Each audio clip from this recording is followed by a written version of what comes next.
Les rencontres du CDL s'inscrivent justement dans le cadre des activités planifiées depuis les assises pastorales. Et effectivement, comme vous l'avez dit, c'est une dernière rencontre au cours de laquelle nous avons montré ce que nous avons fait d'une part au cours des 3 derniers mois, mais aussi pour toute l'année pastorale. Il s'est agi pour nous d'écouter chaque délégation paroissiale.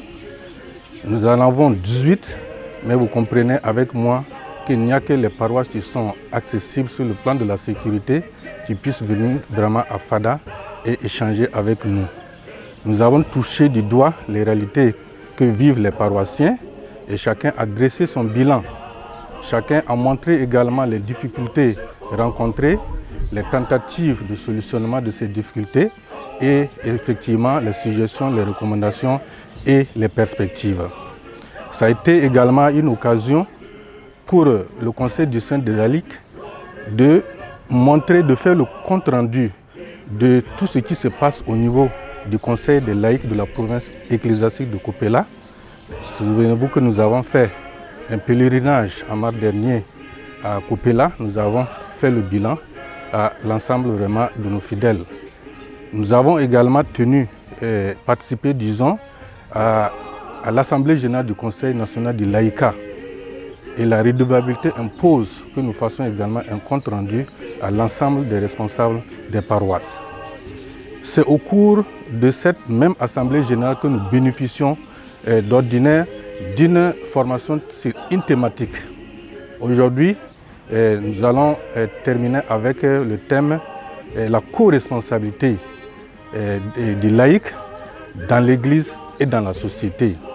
En tant que membre de CDL, en tant que membre de CPL, quelles sont nos responsabilités vis-à-vis de nos confrères laïcs, donc dans le séculier, et quelles sont nos responsabilités vis-à-vis de la hiérarchie ecclésiale? Quelles sont les responsabilités également des pasteurs, des religieux et religieuses entre eux et vis-à-vis des laïcs que nous sommes? Donc chacun doit jouer son rôle de sorte que le poids de la responsabilité ne pèse pas seulement que sur les premiers responsables, mais que ce soit un rôle de distribution équitable pour qu'en un seul corps, nous puissions marcher et construire une église dans la foi où chaque chrétien puisse avancer spirituellement. Voilà en gros ce que je peux dire et c'est une occasion de rendre grâce à Dieu également pour tout ce que nous avons vécu au cours de l'année pastorale et surtout lui demander la restauration de la paix pour notre région, pour notre pays. Mon dernier mot, c'est vraiment lancer un appel à tous les fidèles chrétiens, catholiques, laïcs, mais surtout à ceux qui exercent une responsabilité dans un bureau de CCB, dans un bureau de conseil paroissial et dans le bureau du conseil diocésain des laïcs.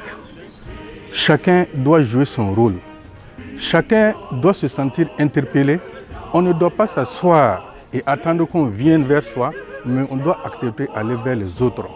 Les premiers responsables doivent aussi être humbles et accepter le principe de la subsidiarité, c'est-à-dire que la hiérarchie ne doit intervenir à l'échelon inférieur que lorsqu'il y a nécessité. De sorte que l'échelon inférieur puisse jouer son rôle qui lui est propre, se sentir également valorisé et motivé pour pouvoir également se mettre à la disposition de son responsable hiérarchique. Comme un corps, nous devons travailler en synergie d'action. Mais nous ne devons pas également être comme des chrétiens catholiques brouettes. Chacun, comme le levain dans la pâte, doit pouvoir transformer son entourage, d'abord dans sa cellule, dans sa CCB, dans sa paroisse et dans son diocèse.